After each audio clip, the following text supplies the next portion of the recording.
جی friends, اب آپ نے جہاں پہ کہانی لکھی ہوئی ہے وہ والا آپ اپنی کاپی سے نکالیں، یا اپنی گرامر کی کتاب صفحہ نمبر جو ہے وہ 100 نکال کے آپ وہاں سے بھی یاد کر سکتے ہیں، ٹھیک ہے؟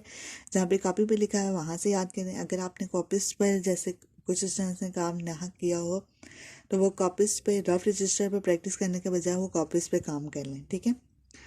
اب دیکھتے ہیں کہ اس میں دانائی کی فتح کیا ہوتی ہے۔ دانائی کہتے ہیں عقل مندی کو، ٹھیک ہے؟ عقل کو کہتے ہیں۔ کہانی جو ہوتی ہے وہ ایک فرضی داستان بھی ہو سکتی ہے اور حقیقت پہ مبنی کہانی بھی ہو سکتی ہے۔ تو یہ کہانی ہے جس سے ہمیں کوئی نہ کوئی سبق حاصل ہوتا ہے۔ اس کہانی کو ہم پڑھتے ہیں اور کہانیوں میں ہم ہمیشہ دلچسپی لیتے ہیں۔ اس لیے آج کی جو کہانی ہے وہ دانائی کی فتح ہے، کہ اگر آپ دانائی سے، عقل مندی سے کام لیں گے تو ہمیشہ کامیاب ہوں گے۔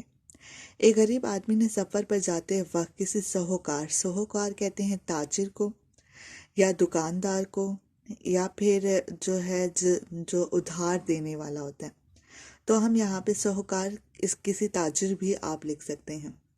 سہوکار کے پاس 1000 روپیہ امانت رکھا، مگر نہ کوئی رسید لی اور نہ کسی کو گواہ کیا۔ چند مہینے بعد وہ آدمی سفر سے واپس آیا اور سہوکار سے روپے مانگے تو وہ صاف انکار